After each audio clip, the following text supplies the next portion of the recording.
Okay, well, welcome everyone for Read Your World celebrates Asian American and Pacific Islander Heritage Month. We're happy to have you here.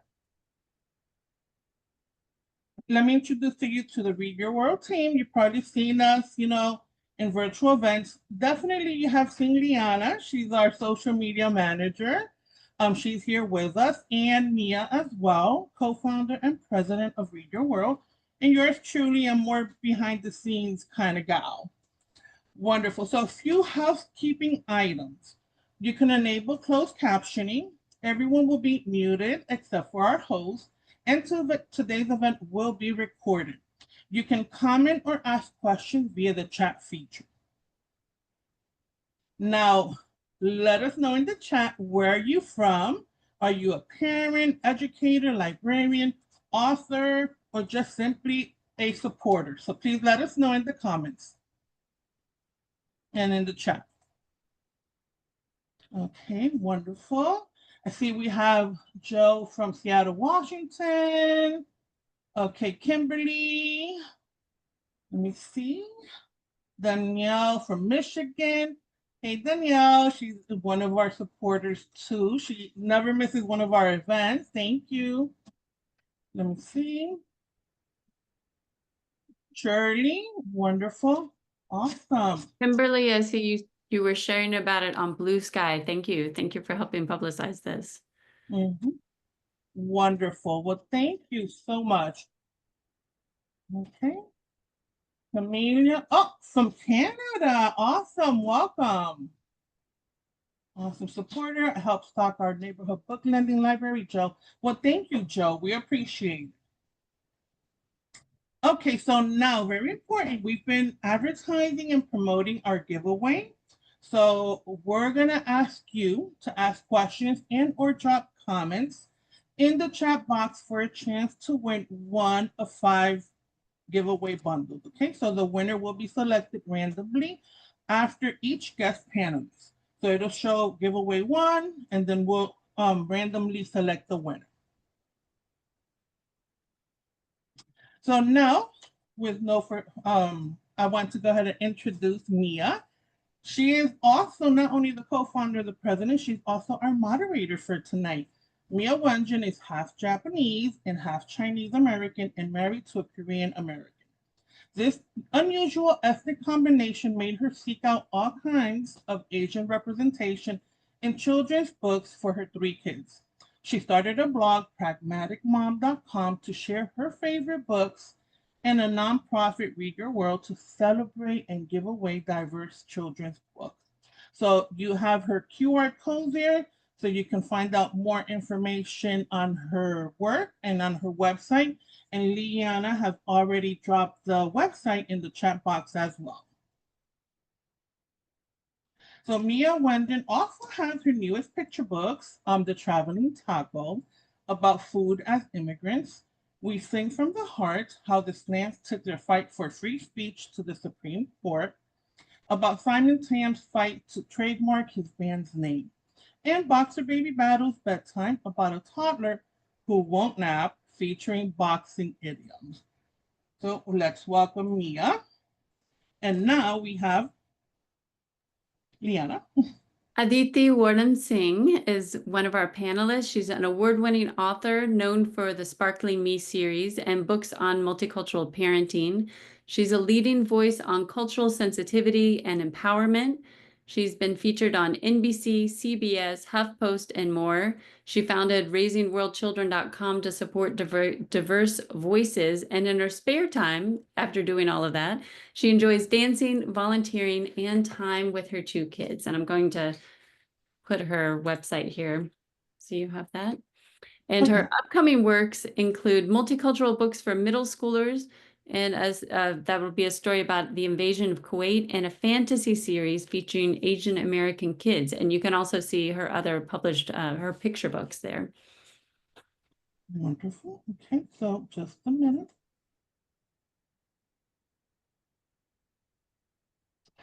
Aditi. Oh, you're mute. Yes. Hello. Namaste, everyone. Oh, I'm sorry. Just bear with me for a quick minute. I did a stop share here. Yeah. Apologies. I'm so excited. I stopped the share because I wanted to listen to Aditi answer her question, which we had not shared yet. Mia, please. Yes. Aditi, your Sparkling Me series beautifully uplifts messages of self-worth and cultural confidence. How can educators use these books to encourage young children to embrace what makes them unique, while also fostering an inclusive classroom where everyone's heritage shines? Thank you so much for that question. Again, I'm Aditi Vardhan Singh. You can find me on raisingworldchildren.com. As for my books, of course, I have the Sparkling Me series and a bunch of other bilingual books as well, and an early chapter book. All of that focuses on uh, the life and the challenges of third culture kids and how they can empower themselves. So representation and validation is, of course, that goes without saying, right? We want to make sure the kids can see themselves.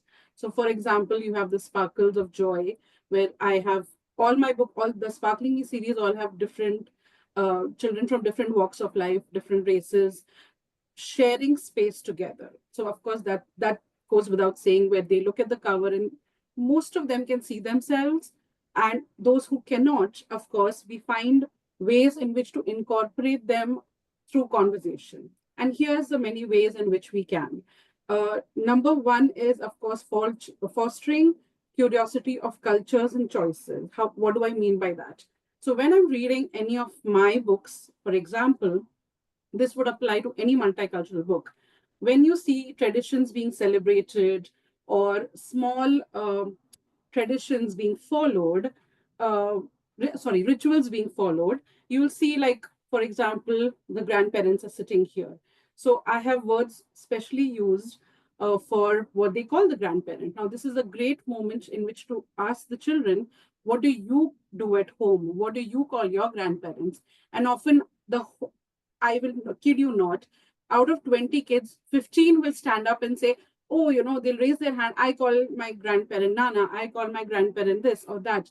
I'm from this culture. And of course, then I ask them, where are you from, or where are your parents from? And it's so empowering for them to even relate to that, because often kids are not even aware of, where the parents are from. So that's a great way for them to go home and ask about it, which increases their own curiosity as well as those around them. Then, of course, it's about choices. For example, like Sparkles Within.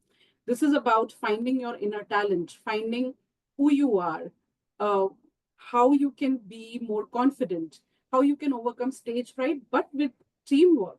So you have this one girl who's trying out different things. And in most of my books in the Sparkling Me series, you'll see the children choose how they see tradition and themselves. They try out different things. They look at their friends. Sometimes they're unsure. Sometimes they're underconfident. But that's another great space in which to ask questions about, what do you do differently than your home culture? Or what do you choose to do differently than back home? So for us, like in India, certain traditions are followed in certain way, but we celebrate Diwali in a different way. So this is something that children can discuss, or it could be about Ramadan, or it could be about any Jewish festivals also, where they're traditionally done differently. But of course, because you're not living in the country, you may have incorporated it to suit your personal family, or you could have found a new way in which to make it easier for you, or with the stresses of life, you just adapt things. So this is a great way to talk to kids about how we all make different choices, and that it's okay. Because what I have experienced is often bullying or commentary happens from stereotyping. And we can challenge that by letting kids know that everyone is different. Just because a person looks a certain way doesn't mean that they do the exact same things as everyone else. So this is very important to incorporate individuality. Uh, I'm sorry, I have some notes here.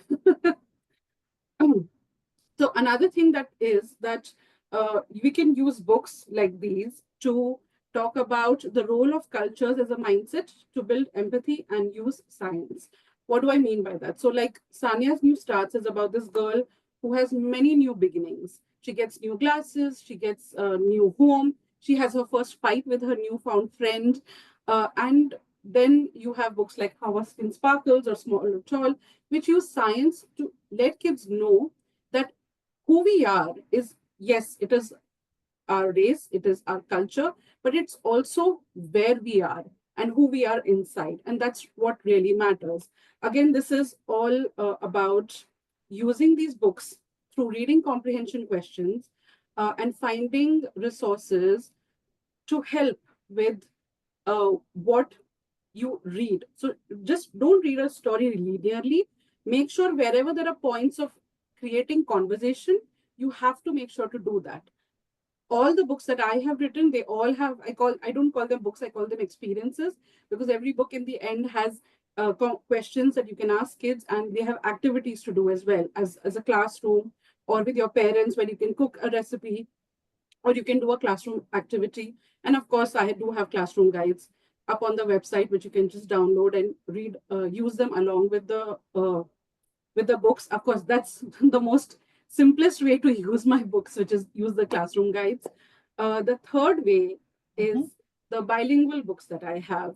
Now, often people are like, oh, these are Hindi books, we cannot use them. But I feel in the world we are living in, just an introduction, because my books are in both in English, Hindi, and transliteration. I call them more resources because I created them for conversational Hindi learning. But like the students who come to learn from me, often I'll use Hindi words with them. And then they ask me, Auntie, why are you using this word? And I'll tell them, this is how we generally speak. So when another person uses the same word, they don't really react, like, that's, why are you using this? Or they don't react badly when they hear a new language. Because often what happens is kids tend to use the words they hear at home in their daily English language as well. So that's why their accents come in. That's why their language comes in. So this is very important. So when you read bilingual books in the classroom, especially the ones that are transliterated like mine, you kind of give kids a glimpse of what a different language looks like. Just how it sounds like can make a huge difference. And you don't have to read the whole book, of course. You can just read 2-3 pages, and you will soon find the commonalities between the words. And that can be a great way to help kids see that, we are all different, and yet we are same in certain ways. All of us have familial bonds that we nurture. We all find our own way to celebrate our cultures and traditions, and how we find different ways to honor the country we live in and the country we belong. That is lovely. Thank you so much, Aditi. Thank you so much. Now, before we go ahead and pick our giveaway, there was one question real quick. Let me see. Aditi, you incorporate culture such as an Indian dance to get kids excited about learning something new. How do your books support this, and what came first, dance or writing books? Oh, I'm sorry. Can you repeat the question? I'm so sorry to take the time, but let me find it. Okay, so no. Real quick question. So you incorporate culture such as your Indian dance to get the kids excited about your books. So what we want to know, what came first, dance or writing? So what started, your venture? So I started dancing when I was 4 years old. I'm classically trained in 2 dance forms. And I started writing when I was 9 years old. So I think dance came first. It will be my first love, but writing is a very close second. The reason I use dance is because movement is such an important part of teaching kids these days. So every author visit I do, it always ends with some sort of body movement. Usually it's Bollywood dance. It depends on the age. Even a little bit of, again, the reason you use bilingual books, you can also use music from different movies, or pop songs from Hindi language or Punjabi language or Gujarati language. And that's a great way to, incorporate some fun in the classroom and be more inclusive of everyone. Wonderful. Well, thank you so much. And thank you, Aditi, for being here with us today. So we're going to go ahead and select our first giveaway winner. So Liana. Yes, and it's going to be Danielle. So Danielle, please I'll message you, or you can just direct message me your mailing address. And just a reminder to everybody, I'm picking the winners out of the comments. So if you want to win one of our book bundles, you need to chat and ask questions in the comments. I think we're all just so interested in listening to what the speakers are saying, but make sure you leave a comment so you could have a chance to win one of our Yes, bundles. please. Thank you, Liana. Okay, so our next guest is Sylvia Liu. Sylvia Liu grew up with books and daydreams in Caracas, Venezuela. Once an environmental attorney protecting the oceans, she now spins stories about nature, strong girls, and the intricacies of family and friendship. Sylvia co-runs the KidLit resource website, KidLit 411. Sylvia lives in Virginia with her family and a fluffy cat. So this is her QR code for her website. Liana will also drop the link of her website in the chat. So her books, we have Near and Dear, Hannah Sue and the Ghost Crab Nation, Manatee's Best Friend, A Morning with Grandpa, and her soon-to-come new book, Stealing the Score for 2026. Mia. Sylvia, your stories often weave together environmental themes with relatable characters and heartfelt storytelling. How can books like Manatee's Best Friend be used to build both empathy and inspire young readers to become environmental stewards, especially in diverse and urban classrooms? Sylvia. Hi, thank you so much for having me. I'm really glad to be here. And as mentioned in my biography, I was an environmental attorney before I became an author. And so I worked for about 10 years in environmental conservation, mainly in ocean protection. And so that's always been a passion of mine. So many of my books actually have environmental themes, even when they're not the main plot of them. I would say my book, Manatee's Best Friend, is the one that is most explicitly environmental. And basically, what I like to do is I try to write characters that are sympathetic, engaging, and relatable. And so, and in this case, for example, Becca Wong Walker is the main character of this story. And I also make my characters not perfect. They usually have something like so that's what helps make them relatable. So in this story, Becca is very shy, and so she loves manatees. She wants to protect them, but she's really held back by her shyness. And then she takes a video that goes viral, and that makes puts even more pressure on her. Yet she still somehow like has to overcome all of that to, basically her passion for the manatees overcomes those obstacles. Similarly, my new book, Near and Dear, features a girl named Sienna, and she also has this thing where she kind of wants to stay in control. She just thinks the way she does things is the way they should do. And the main story is not an environmental story. It's about her sheepadoodle dog who befriends an abandoned fawn. And there is an environmental aspect to it, dealing with like the fawn and how it's part of an ecosystem. But the environmental subplot I have in here is that her parents run a bed and breakfast, and one of the guests is a scientist who studies trees, and her son, who becomes Sienna's friend. And so throughout the story, she learns all about like the interconnectedness of trees. There's a lot of new research about how trees actually communicate with each other through their fungal networks. They have a symbiotic relationship with fungi that live in their roots that basically are the messengers. People have even called it the world wood wide web. So that's how trees communicate with each other. And so that's the kind of like facts I include in my story. And so basically, I kind of hope that when readers get invested in the characters, if they fall in love with the characters, and then they will also get invested in what the characters care about. And in the case of those two stories, they care about the manatees or they care about the trees. And so that's one way that I hope that I can inspire readers to care about the environment. And so the other, so So then the other book, for example, Hannah Shue and the Ghost Crab Nation, is totally like not really about the environment. It's sci-fi. It's set in the future. It's the premise is that kids, when they turn 13, they get their brains connected straight to the multi-web. And my main character is a bit of an old soul, and she finds out there's a conspiracy against this class of, her class of her peers.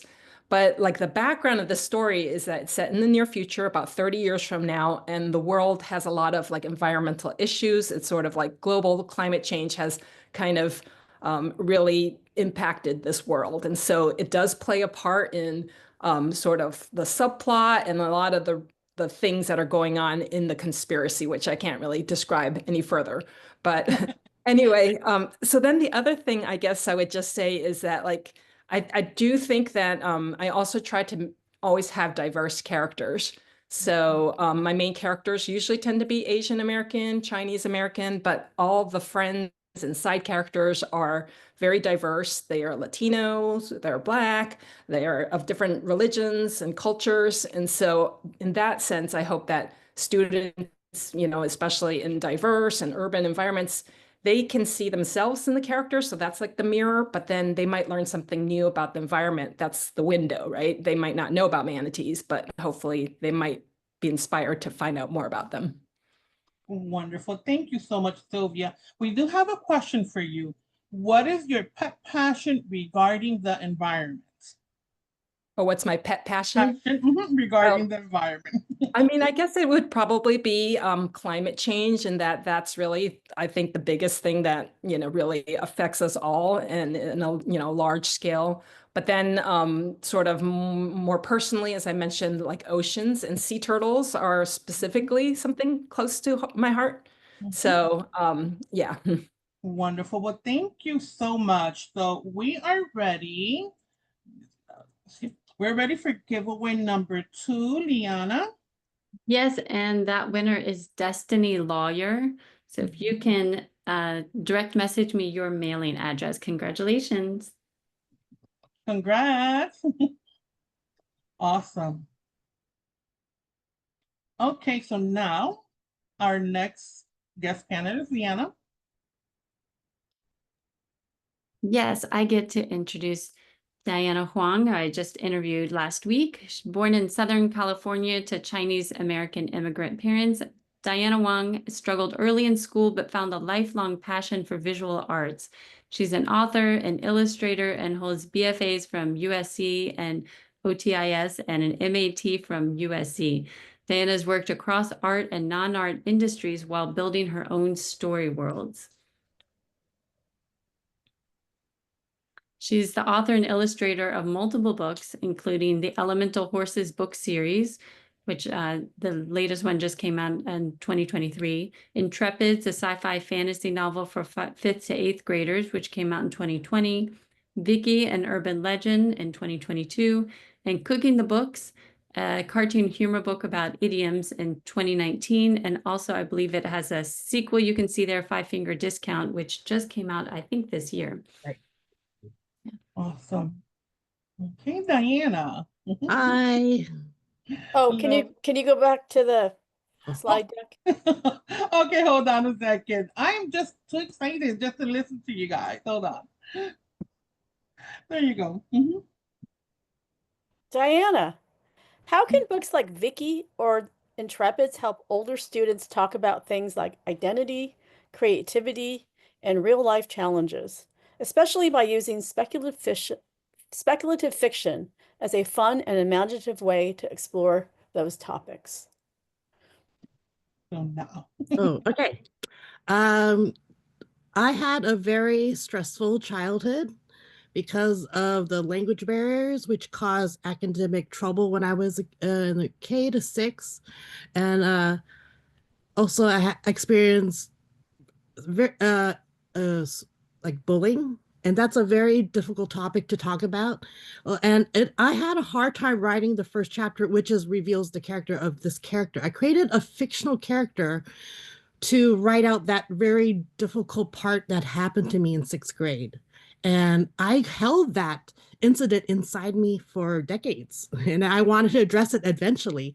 I was the quiet kid. I was the introvert. I was the girl doodling cartoons in a notebook during recess. So I kept to myself, and I wasn't as in tune to the surrounding cultures. So socialization was very hard for me.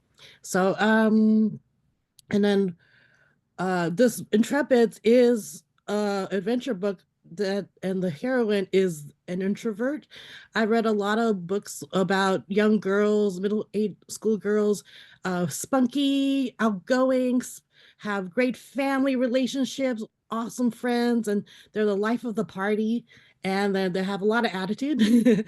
But I was a different kind of kid. So I wrote a book about a different kind of kid, who has a tough time socializing. And I also work with young kids, and a lot of them do go have very difficult experiences with their classmates. They're in their like sixth grade, middle school years, high school, and and this book was a way to address that stress that they receive. It's hard to address it because sometimes it happens outside of school hours, maybe on the playground and on the internet. And so this is something that a regular school can't tackle. And then a lot of us kids, we keep our problems to ourselves. We don't share it with the adults. We deal with it ourselves. We don't want to burden other people. So we hold it in. So that stress can manifest and be part of our personalities and how we deal with things. So for me, I wrote this book, finally came out 2019 when I finally got it out of me. And it's hard to read for a lot of people because it is a difficult thing I went through. And it's a good way to show what a person being picked on thinks. They're not actually a wilted flower. They have a lot of fight in them. They're just not going to fight back. I was a kid that I was so frustrated with everyone, and I expressed it through a fictional character. And using science fiction, fantasy, you can write about all kinds of experiences without getting too specific and pointing fingers at people, especially kids who are long gone. Like when I tell kids who are frustrated is, you're going to grow up and move on, and you're going to part ways when you go to middle school, when you go to high school, college, you start working, you're going to leave those people behind, and those people will no longer be important, and then you can let it go. But I feel like writing it out as a story in some form gets it off of your chest. So it's no longer like disturbing your psyche. So these stories about it, and Vicky and Urban Legend is about my time, everything I accumulate, all the experiences, the people I talked to when I went to university in downtown LA area, the south of downtown. And it was in USC. That university is actually in the heart of what happened. Vicky and Urban Legend is about the LA riots. And I was just a kid watching the news on TV. A lot of kids are stressed out right now because of everything that's happening on the news, the way the adults around them are talking about what's going on. They're stressed out. They know, even though they're not saying it, they know about it. So for me, like, we're all accumulating all this stress, and the writing of the story was about showing how much the world has changed since 1990. I wrote 1992 when the LA riots happened, and only like a handful of years later, 1997, I moved there to go to university. I was only 17, and a lot of kids don't think they're young when they're young. I didn't think I was young, but a lot of people say, "Wow, you're really young." So, and a lot of kids now, if you ask a 7-year-old, "Do you feel old?" No. As a 10-year-old, "Do you feel old?" No. It's like, you have a 5-year, "Are you old?" No, I'm older than my baby sister. They don't think they're old. They really feel like they're grown-ups, but they just have to prove themselves or something like that.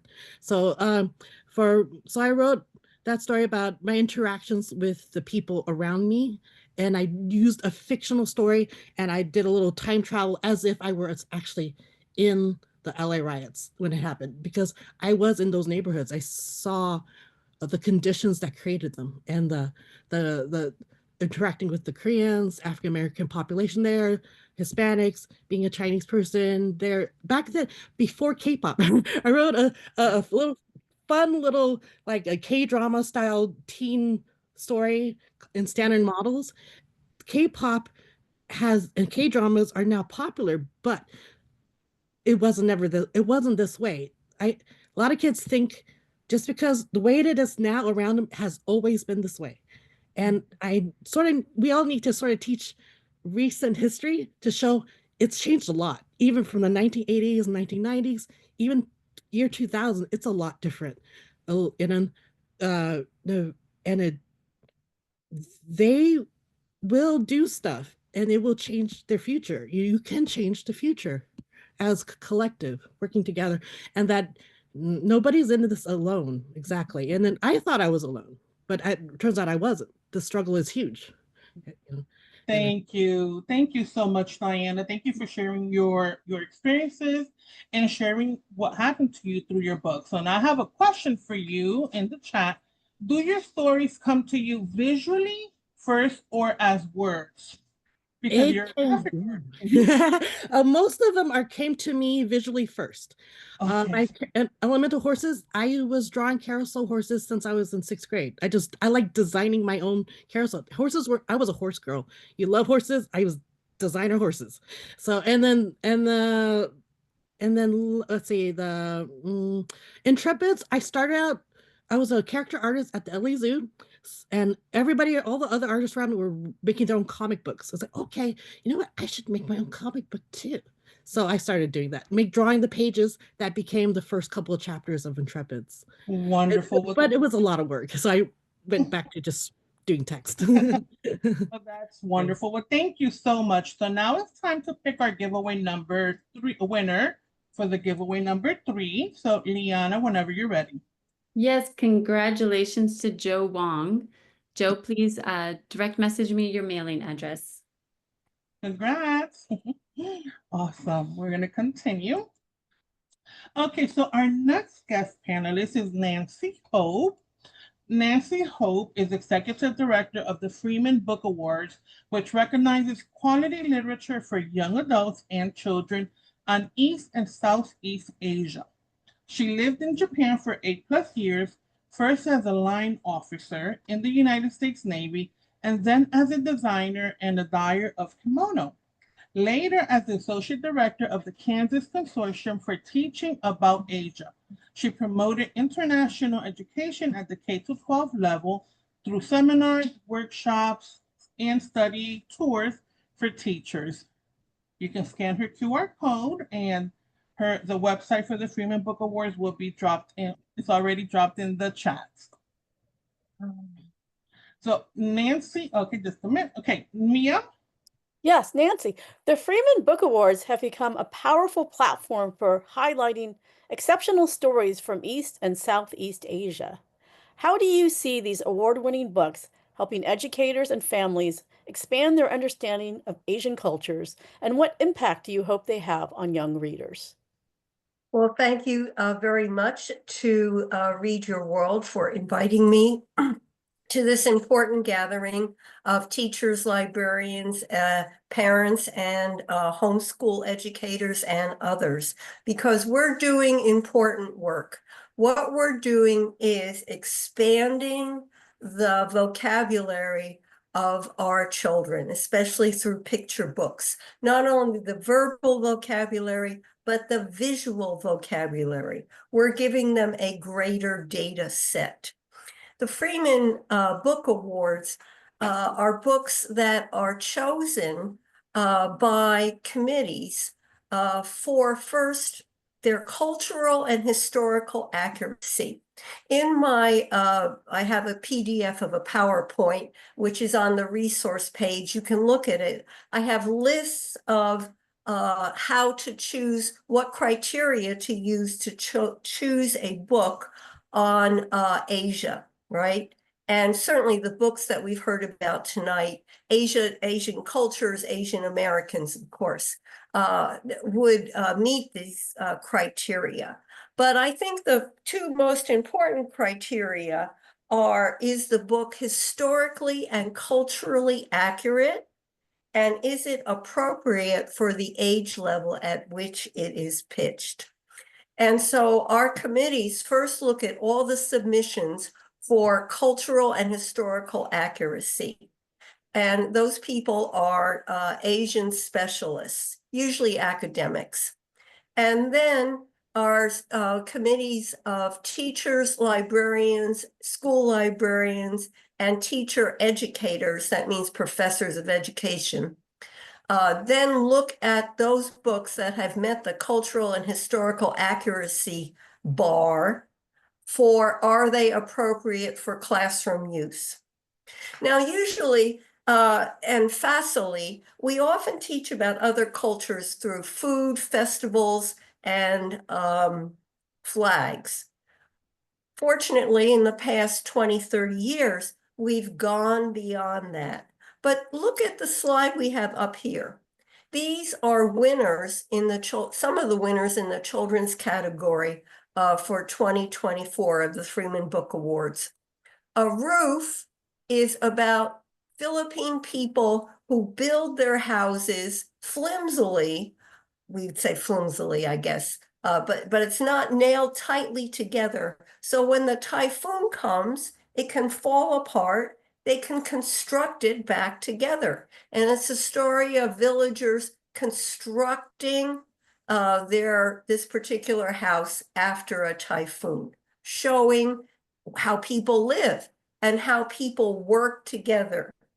Noodles on a Bicycle shows Japan maybe in the 1950s, I'd say maybe up into 65, when their DoorDash, you can see the dad here, how they delivered food, noodles, okay? They pedaled on a bicycle with stacks and stacks and stacks of noodles to people who had ordered them. So this goes through historically transportation in Japan. And again, the effort people put forward in their foodways and how they lived. A Tree of My Own is about refugees from Southeast Asia. I believe it's the Karen people in Myanmar. And their tradition was that each child, when a child was born, a tree was planted for it. So talking about how do you show community and individualism. Hokusai's Daughter, of course, we've seen an expansion of what art history is to include women. Hokusai is one of the most famous Japanese printmakers. You might know his wave of Kanagawa. It's that big wave that's coming over Mount Fuji, right? He had a daughter who was also an artist. So this book, which by the way is bilingual, Japanese and English, introduces students to not only the art of Japan, but also the fact that there were women artists, expanding the idea of what art is. Growing Up Under a Red Flag is about the Cultural Revolution in China. Rats to the Rescue is, I believe, in Laos or Cambodia, probably Cambodia, where United States put loads of mines during the Vietnam War. One of the ways that they clear the mines is by using sniffer rats, which can clear mines much faster than human beings can. Just by this small selection of 1 year's books of the Freeman Book Award winners, you can see the depth and the breadth, how we've expanded understanding, talking about housing, transportation, foodways, rituals, art, history, and also the effects of war and people's resilience. So one of the ways that we do this is through quality literature that expands the idea of what is taking place in East and Southeast Asia, busting open the stereotypes, improving people's ideas of what life is like, the people in East and Southeast Asia, past, present, and future. And what impact do I hope it has? Well, of course, We're all for empathy. We hear empathy over and over again. Our books are windows and mirrors. The question is, what is empathy? Empathy is increasing your data set of what is acceptable behavior. Why are children bullied? It's because the bulliers do not see them as acceptable, right? When you relate, and Aditi gave a very powerful testimony. She said, what do you call your grandparents, right? Relate it to what others are calling their grandparents. They are expanding the vocabulary of what a grandparent can be called. So empathy is expanding the vocabulary, the data set, the list of what is acceptable. And there's actually a part of your brain that carries these lists. I only have 5 minutes here. So take a look at the Freeman website, right? Okay, Freeman Book Awards. We've been in business since 2016. Many of the books have curriculum connections and culture notes and other resources associated with them. Or if you have specific questions about a book or want to suggest a book, the awards are only for books in the published year. We're on the 2025 cycle now, so it has to be a book in the 2025 cycle. Just email me. I'm happy to correspond with you. Thank you for this opportunity. Bye. Thank you so much. You know, we could spend hours here talking about this because the conversation is so awesome. However, we want to be respectful of everyone's time. So we have like 1 hour allotted. So I would love to do like a whole session, you know, of just each one of the panelists here today. So hold on a second. Let me just go ahead and we're going to select our winner number 4 for the giveaway number 4. So Liana? Yes, and that is Suhasini Gupta. If you can message me your mailing address. Congratulations. Wonderful. Okay, so we have 1 panelist left. She's already here. However, before we jump on to our last and final panelist of the night, we would love to know, what do you hope to get out of this session today? Please let us know in the comments. What do you hope to get out of this session? We would love to hear. And we'll give you a few minutes. Okay, Danielle says, I love the chance to meet new authors. Awesome. Anyone else?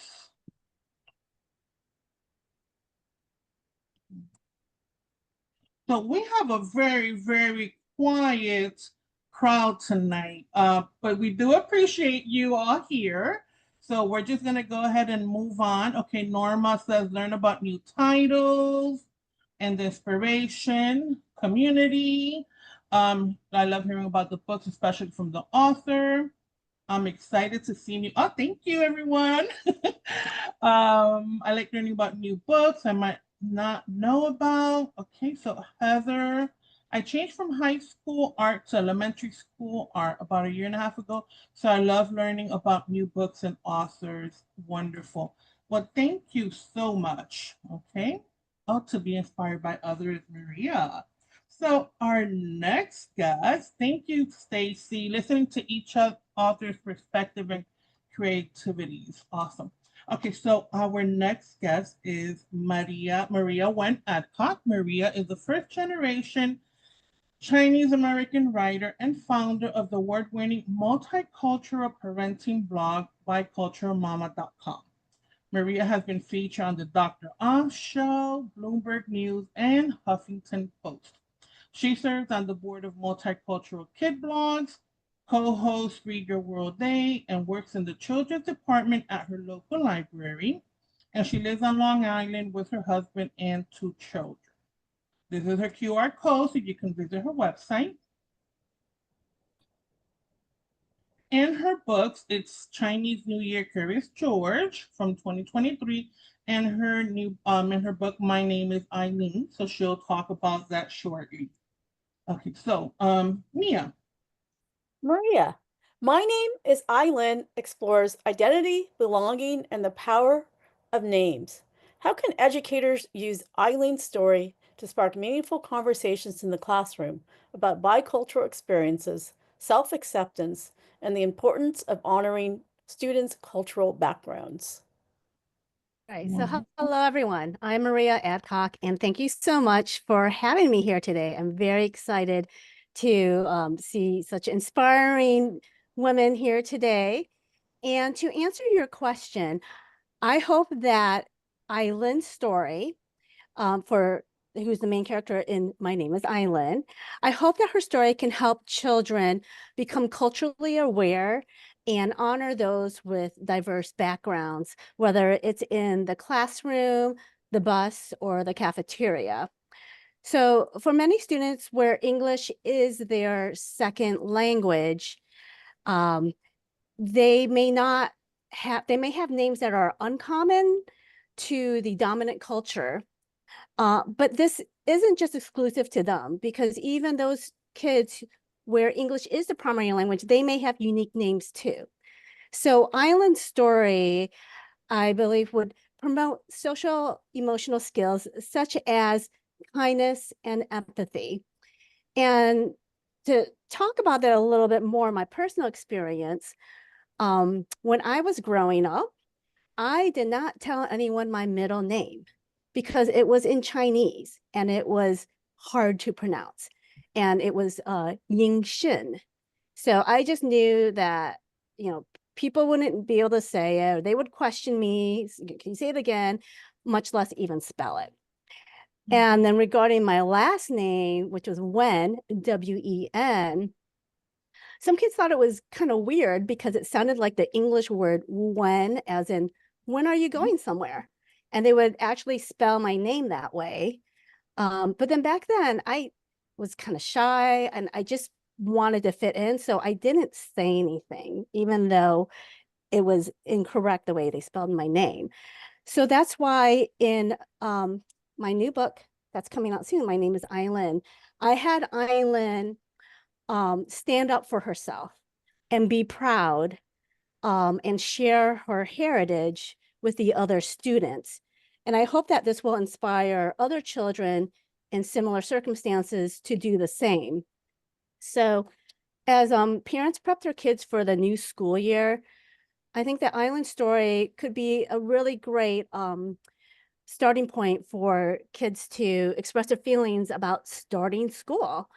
And then teachers can also use this book in the classroom at the start of the school year when kids are meeting each other for the first time, making new friends, and learning each other's names. So anyways, I'm really excited about this book. It's coming out July 1st, so very, very soon. It's available for pre-orders right now on all the booksellers' sites. And also, I just hope that my book will help be a catalyst for sparking those conversations for children, whether that's at home or at school. Awesome. Thank you so much. Thank you, Maria, and congratulations. Thank you very much. Okay, just a minute, bear with me. I'm just reading the comments popping up. It's really nice. Thank you. No problem. And see, I wonder if there's any questions for you. I'm just making sure we didn't miss anyone. Well, most of them are congratulating you on your new book, so that's awesome. So we have our giveaway number 5. Liana, who's our lucky winner? Congratulations to Sonia Adams. Sonia, please message me your mailing address. Congratulations. Congratulations. You're awesome. So now we do want to thank everyone. I am really excited to have had you all with us today. If you found any value in this program, please consider supporting our small organization. And you can just chip in the cost of a coffee cup, and it's tax deductible. I'll leave the QR code here. And please make sure to follow us on our social media website. And we also have Blue Sky here as well. Okay. So I'll leave it up here. Wonderful. So thank you everyone for being here with us tonight. We appreciate you. We will be sending a PDF with all the resources that were shared today. Mia, is there anything else you would like to share? I don't think so. But Wonderful. I mean, we do also have a lot of resources for Asian Pacific American Heritage Month on the readyourworld.org website. Book lists. We have a lot of interviews of authors that are also listed on that page. And then this panel will also be housed there shortly. Wonderful. Well, thank you everyone for being here with us, taking a few minutes of your time to spend it with all of us. Thank you. We appreciate you. Thank you.